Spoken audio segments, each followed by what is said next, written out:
Ok. Donc à notre soeur et notre frère invité,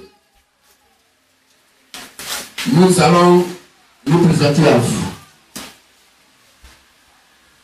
Mais reconnaissez une chose dans le christianisme. Dans le christianisme et le vrai christianisme, il n'y a que la Bible qui compte. Nous MVM, il n'y a que la Bible seule qui compte. En dehors de ce qui n'est pas écrit, nous assumons dans la Bible, nous le disons rien, nous n'acceptons rien. Si quelqu'un se dirait envoyé de Dieu, nous le canissons de par la Sainte Bible. S'il est retenu dans les mailles de la Bible et qu'il n'est pas sorti, passé par les mailles, pour qu'il soit recueilli dans l'assiette en bas de l'église des cordons, la Bible va te jeter dehors. Et souvenez ça. On dit que quoi? Que le socle du chrétien, la base, le fondement sur le chrétien, la chrétienne, doit être assise, c'est la sainte, merveilleuse et mielleuse Bible. Frères et sœurs, il n'y a pas chrétien en dehors de la Bible. Si quelqu'un se réclame un envoyé de Dieu et qu'il dit qu'il parle de la part du véritable et réel Dieu, il faut l'écouter au travers de la sainte, merveilleuse et mielleuse Bible. Pourquoi? Parce que celui que Dieu envoie, il va dire les paroles de Dieu. Celui que Dieu a envoyé là, il dit les paroles de Dieu. Que se bénisse. Que se bénisse. Celui que Dieu envoie dit les paroles de Dieu. C'est sur cette base-là que nous, MVM, nous reconnaissons s'il prêche par l'esprit de vérité ou par l'esprit de l'erreur. Or, s'il prêche par l'esprit de l'erreur, ne l'écoutez pas. Puisque l'esprit de l'erreur, c'est le mensonge qui vient de Satan. Vous vous souvenez de ça?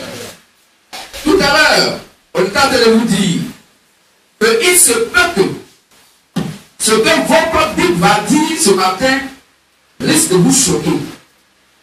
Pourquoi? Parce que vous n'avez pas eu l'habitude d'écouter la Bible de cette manière, quand elle s'exprime, et de manière simple. Amen. Amen. Pourquoi l'étonnement? Parce que vous n'avez pas l'habitude de prendre la Bible telle que ce qui est écrit noir sur blanc là-dedans.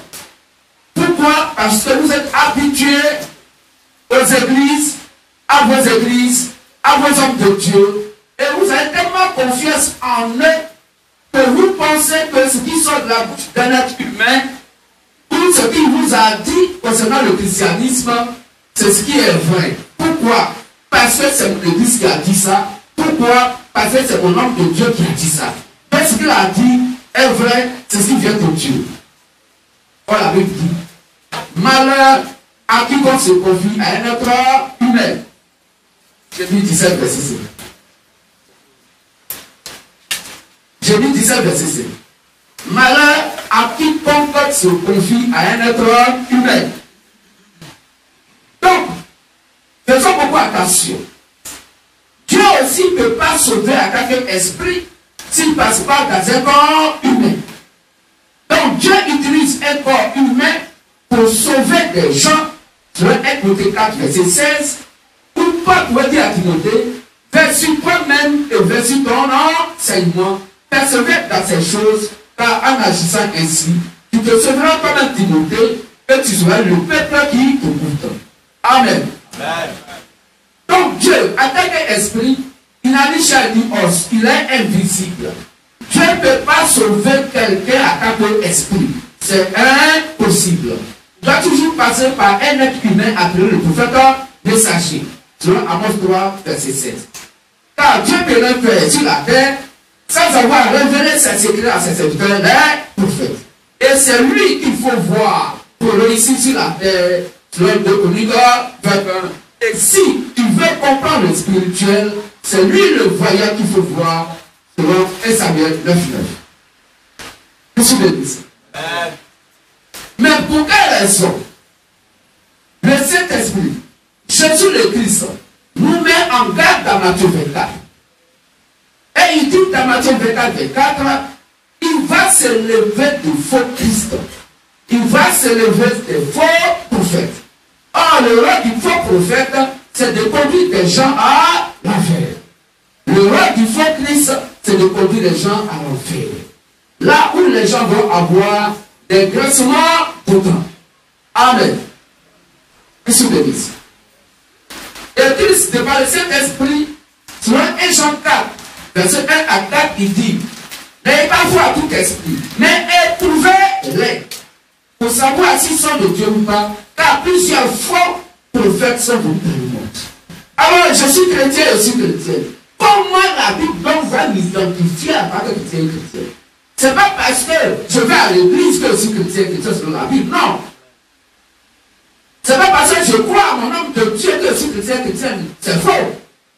Mais je suis chrétien et chrétien parce que l'évangile que j'ai écouté, c'est l'évangile que Christ a laissé à ses 11 disciples, y compris dans l'apôtre Paul, qui est dans le fondement de l'évangile qui doit être dans mon cœur et que mon âme donc doit saisir et être un avec cet évangile. Car celui qui est attaché au Seigneur est d'un même esprit avec lui. Qu'est-ce que je dis ça? Donc il y a un évangile qui est sur la terre aujourd'hui.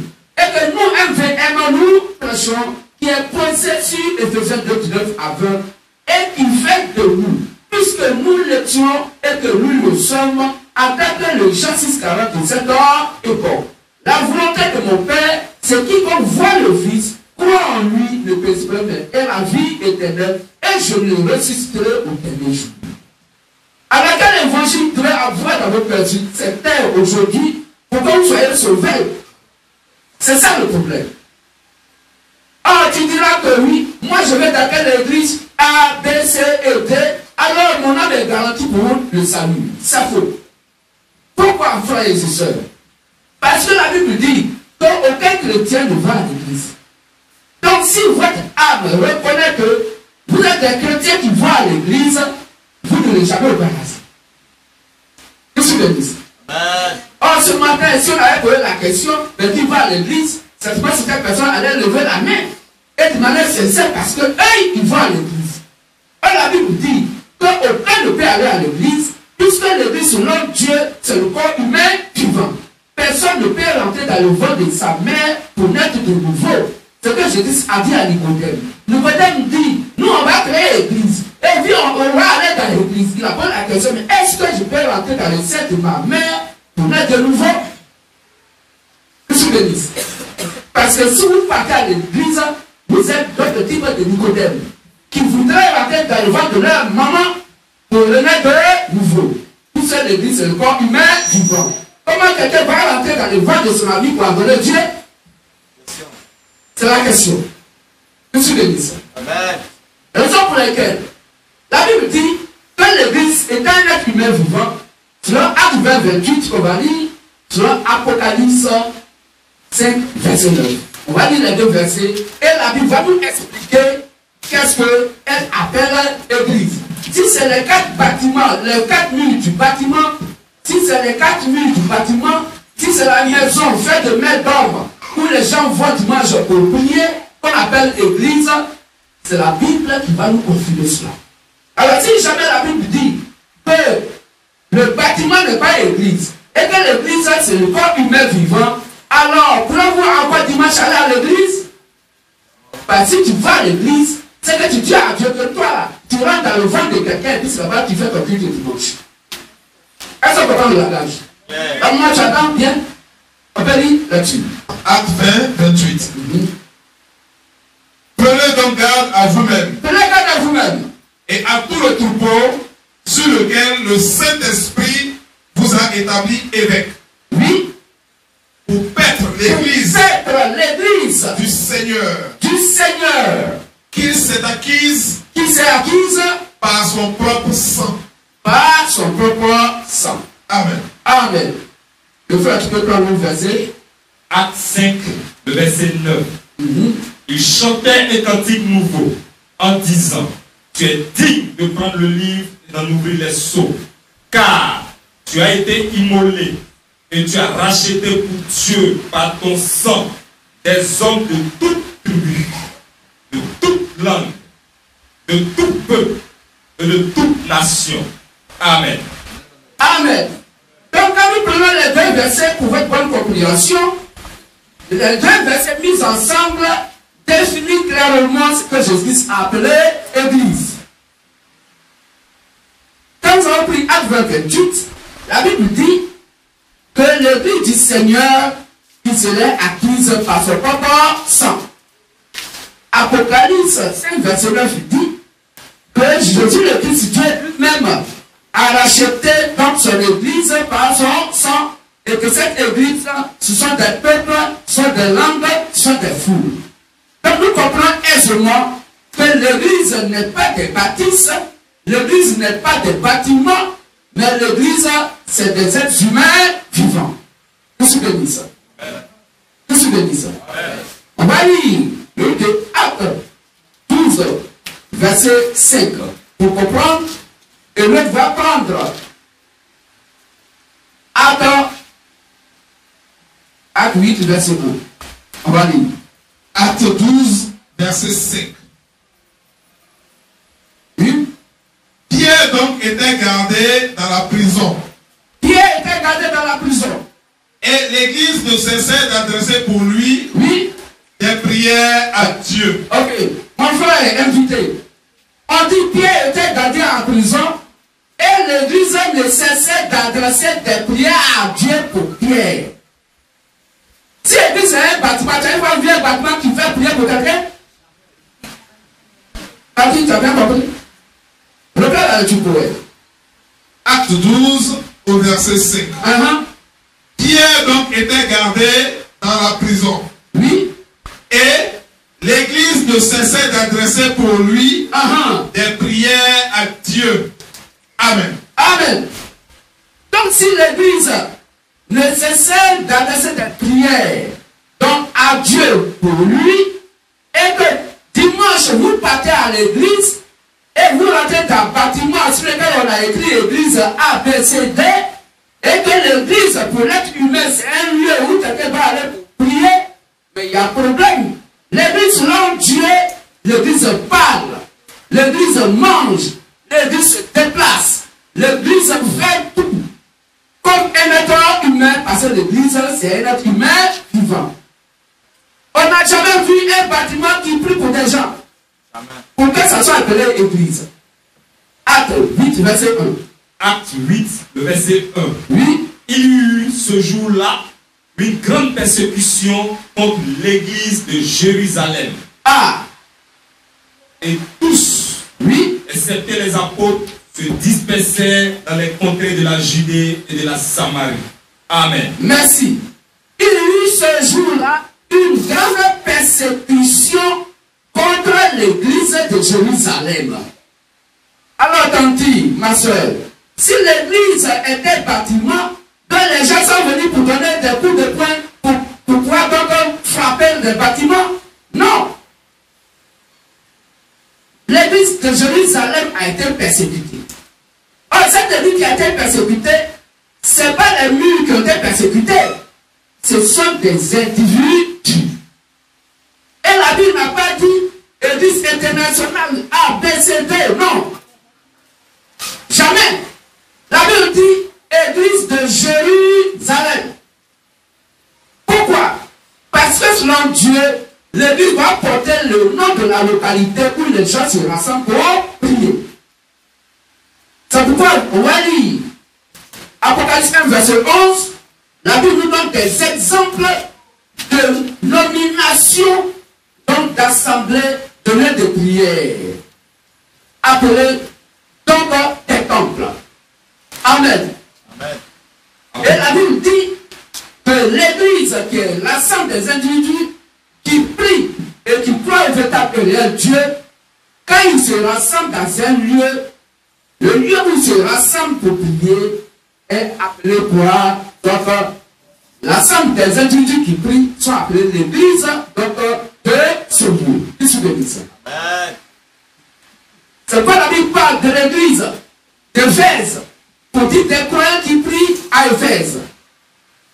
On peut dire Apocalypse 1, le verset 11.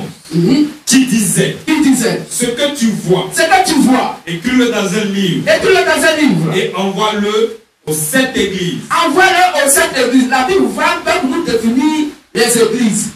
À Éphèse, l'église d'Éphèse. à Smyrne. Éphèse, c'est une ville. Ce n'est pas un adjectif qualificatif. Smyrne, c'est une ville. À Pégame, c'est une ville. à Thyatire, à Sardes, à Philadelphie, et à Laodicée. Ce sont des villes, ce sont des localités. Amen. Donc, comme nous prions ici, à la Riviera Siad, nous sommes l'église de la Riviera Siad. Qu'est-ce que vous dites? Amen. Dans les chrétiens, on ne va pas à l'église. La Bible dit le chrétien va à un lieu de prière. On va lire ça, Acte 3, verset 1. Rapidement, s'il vous plaît. Acte 3, au verset 1. Oui. Acte 3, verset 1. Et le fera prendre Acte 16, verset 13, Acte 16. Pierre et Jean montaient ensemble au temple. Pierre et Jean partaient ensemble où? Au temple. C'est pas à l'église? C'est pas écrit à l'église? Non. Faut bien lire dans ta Bible. Pierre et Jean montaient ensemble au temple. Mais il y a quel problème? La Bible dit, les croyants vont au temple. Ils vont au temple, pas à l'église. Ils vont au temple. Continue la lecture. À l'heure de la prière. Donc si l'heure de la prière, on va où? Au temple. Donc les chrétiens prient au temple. Ils ne prient pas à l'église. Ils prient au temple. Acte 16, 13, Acte 16. Acte 16, le verset 13. Oui. Le jour du sabbat, nous nous rendîmes hors de la porte, vers une rivière. Où nous avant même que tu continues, frère. Oui, mais vous là, vous dites que vous êtes église de la Révélation. Est-ce que vous êtes la seule assemblée qui a la Révélation? On dit nous sommes la seule assemblée du véritable et réel Dieu de la Révélation. Parce que c'est nous qui portons le nom, dès que la Bible veut qu'on puisse porter donc un nom qui concerne des frères et des sœurs qui prient ensemble. Et qui sont dans le modèle du vrai christianisme, tel que cela est écrit noir sur blanc dans la Bible. Je suis béni ça. Amen. Donc c'est pourquoi quand vous orientez, parce qu'il dit, mais pourquoi votre église là? Vous ne dites pas église catholique, excusez-moi, église protestante, église internationale, église d'État. On dit non. Le chrétien va se focaliser sur ce qui est écrit noir sur blanc dans la Bible. Regardez, écoutez très bien la description d'un lieu de prière que Dieu donne nous. Donc, quand toute écriture est inspirée de Dieu, utile pour enseigner, pour corriger, pour instruire dans toute la justice de Dieu. Que tu bénis ça. Donc, Dieu ne savait pas que ces gens qui allaient prier quelque part, là où ils se rassemblent pour prier là, vraiment c'est un peu camouflé, on ne peut pas reconnaître le lieu rapidement. Alors, on va leur donner un nom de risque international de démonstration de puissance. Est-ce qu'on comprend mieux? Écoutez ce que cet esprit dit là. Vas-y, frère. Hors de la porte. Donc, il partait où? Ça, c'est pour reconnaître le lieu. Hein? C'est pas où on dit que nous, les Rassiades, nous prions non loin de la pharmacie Mputo. Arrivé à la pharmacie Mputo, appelez-nous, nous allons nous trouver. C'est la même description que la Bible fait ici. Continue. Hors de la porte, oui, vers une rivière. Vers une rivière. Donc, pour localiser le lieu de prière, voici les différents éléments qui sont à côté, que tout le monde connaît dans la ville ou dans le village, et qui peuvent permettre à tout le monde de retrouver le lieu de prière. Où nous pensions que se trouvait un lieu de prière. Où il y avait l'église, nous nous assîmes. Où nous pensions que se trouvait quoi? Un lieu de prière. Pas l'église. On prie dans un lieu de prière, on prie dans un temple et non à l'église. Toute personne qui prie à l'église va l'enfer. Je suis béni ça. Parce que le Saint-Esprit n'est pas en toi. Parce que Dieu n'est pas en toi. Parce que tu n'as pas le langage de Dieu. Parce que tu ne parles pas comme Dieu veut que tu parles. Vous deux, vous ne vous comprenez pas. Oh, il n'y a que l'enfer et le paradis qui ne peuvent jamais se comprendre. Continue, frère. Nous nous assîmes et parlâmes aux femmes qui étaient assises. Donc les femmes sont déjà arrivées sur le lieu. Elles sont déjà arrivées sur le lieu. Mais comment elles ont reconnu le lieu? C'est la même description. Il y a une rivière qui est là. Donc pour vous partir à côté de la grande porte, il y a une rivière qui est là. À côté de la rivière là, c'est là où vous. Qu'est-ce que vous dites ça? Acte 16, le verset 16. Oui. Comme nous allions au lieu de prière. Comme nous allions à l'église, non. Comme nous allions au lieu de prière. Vas-y. Une servante qui avait un esprit de python et qui, divinant, procurait un grand profit à ses maîtres, vint au devant de nous. Amen. Amen. Dans le chrétien va à un lieu de prière. Le chrétien va au temple. Jésus le Christ a son temple partait de synagogue en synagogue pour prêcher la parole. Les Pierre, les Paul allaient temple partait dans des synagogues. Donc le chrétien peut aller à une synagogue pour prier, il peut aller dans un lieu de prière pour prier, il peut aller dans un temple pour prier, mais aller à l'église, jamais. Quand tu tiens ce langage, nous-mêmes viennent on sait que tu n'es pas chrétien, tu n'es pas chrétien. Qu'est-ce que tu veux dire ça? Frère, tu veux aujourd'hui être chrétien, non? Ah bon, on peut acclamer ça. Merci, frère. Alors, le chrétien ou la chrétienne a pour socle la boussole. Cette boussole qui est la Sainte Bible, qui est l'orientation du chrétien et la chrétienne. Et c'est cette boussole que toi tu vas être sûr. Et dans la Sainte Bible, qui est donc la prédication que l'homme de Dieu te prêche, pour que tu sois sûr que vous allez arriver à destination, donc dans un lieu sûr. Pourquoi? Parce que la Bible dit que ce n'est pas vos âmes qui, par vous-même, votre foi interne, de manière personnelle, qui vous sauve. C'est faux. La Bible dit, dans Hébreux 17, que les âmes de toute personne qui écoute quelqu'un prêcher la parole de Dieu est dans sa main et il va rendre compte donc de ces âmes de l'évangile qui les a prêchées. Je suis béni ça. Donc personne n'a sa foi particulière. Non.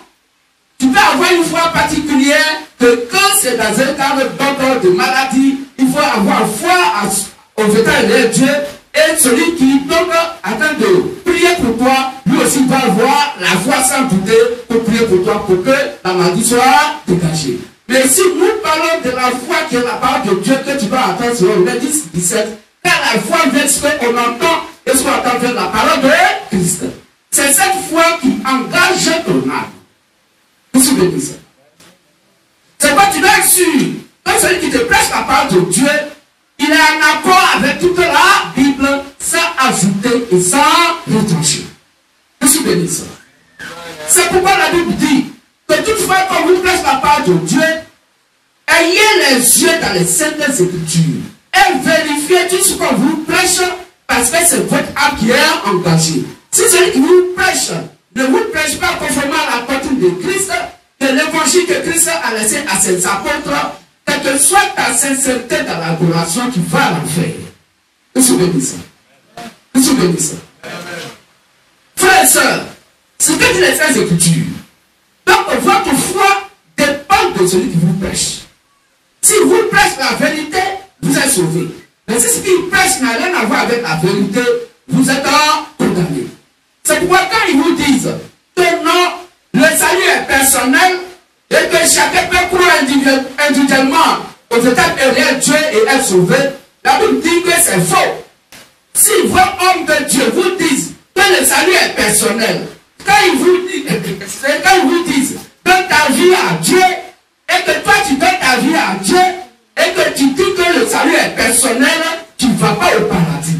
Parce qu'il est écrit noir sur blanc que le salut est commun. Puisque nous avons en commun le salut qui est Seigneur Jésus le Christ. C'est lui qu'on va voir en commun. Mais si nous avons en commun Jésus le Christ, pourquoi donc Christ dit dans Luc 18:8, mais je me demande, si le Fils de l'homme est levé sur la terre, trouvera-t-il la foi sur la terre? Pourtant il y a beaucoup de dépressions religieuses qui existent. Des soi-disant églises qui existent, nombreux sur la terre. Mais je dis, se pose la question, quand il va venir, est-ce que je vais trouver la foi sur la terre? Alors, qu'est-ce qu'on vous prêche dans vos lieux de prière? Et que le véritable Dieu s'inquiète de vos adorations. Qu'est-ce que vous dites ça? C'est là la question, frères et sœurs. C'est là où on doit chercher à comprendre que le salut étant Christ lui-même est sa propre parole. Et nous devons la voir de manière commune de par l'évangile qu'il a confié à ses disciples appelés les apôtres. Pourquoi? Parce que selon 1 Corinthiens 3, à partir du verset 10 à 11, Paul dit, j'ai posé le fondement de l'évangile comme un sage architecte. Pour reconnaître que quelqu'un est envoyé par le véritable Dieu, il ne peut pas prêcher en dehors de ce que moi j'ai prêché. Voilà comment on reconnaît les vrais et les faux. On va arriver là tout à l'heure. Et là, ça risque de vous choquer légèrement un peu. Mais comme vous dites que vous êtes venu par rapport à ça, soyez-vous très bien pour mieux comprendre. On ne dira rien en dehors de ces écritures, et nous ne critiquons personne, nous ne parlons pas contre quelqu'un, nous ne parlons pas contre une église quelconque, mais nous disons la vérité exactement comme les Écritures nous recommandent, que chacun dise la vérité à son prochain. Alors si vous êtes né de Dieu, vous écouterez la parole de Dieu et vous l'accepterez avec joie. Car celui qui est né de Dieu écoute la parole de Dieu, vous n'écoutez pas parce que vous n'êtes pas né de Dieu. Jean 8, verset 47. Qu'est-ce que vous dites ça? Qu'est-ce que vous dites ça? Est-ce qu'on peut parler de vous?